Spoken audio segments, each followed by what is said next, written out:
Number one. Number two, you don't go from Kentucky to Arkansas when we're talking about football. You just, I'm sorry, basketball. Basketball, yeah. You do it for football, but you don't do it for basketball. Let's just keep it real. Football, maybe, Smitty. Basketball? What? Arkansas ain't been good since Nolan Richardson and Thurman and Corliss Williamson lost to UCLA, my Bruins. They ain't been good since. So why would you go from Kentucky, the team that puts out more NBA talent than anybody, to Arkansas?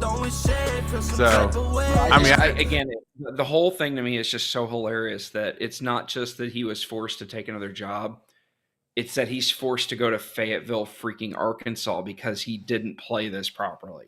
Like, if he does this and he goes to, to Tennessee or something, or he goes to LSU, like a better location, he literally went to maybe the second worst. I'd probably put Starkville below it. Whether they were Kentucky or not, this team had 4 guys that could create their own offense. They have lottery picks. They have 3 7-footers. They have more talent, an embarrassment of talent. Yeah.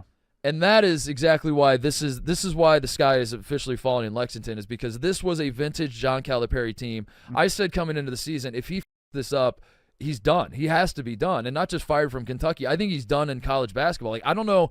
Like, Michigan is a job that's open. Michigan needs a coach. Michigan, there is a world where John Calipari gets fired from Kentucky, and a school like Michigan's like, hey man, we'll take John Calipari. I don't think they should. I think I think the game is completely passed him by. I think he has no idea what he's doing in this current.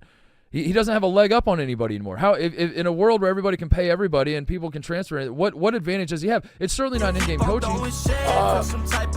Look, I'm blown away that people feel that this guy's worth $6-8 million.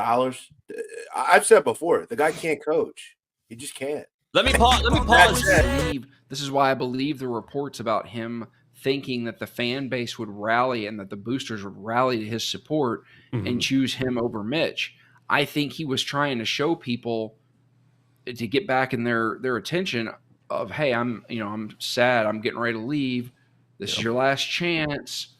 Hey, I'm still here. You're gonna miss for me me. is what it is.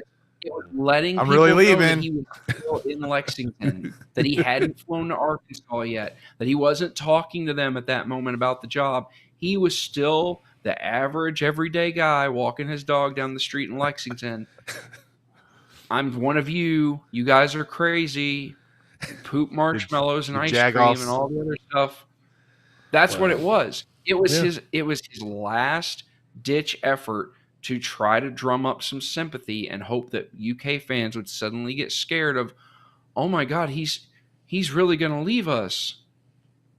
Not realizing that UK fans were waiting for him to open the gate so that they could show up with packing trucks and boxes and help him move his ass down. Yeah. Why would I leave Kentucky at $8.5 million to go to Arkansas?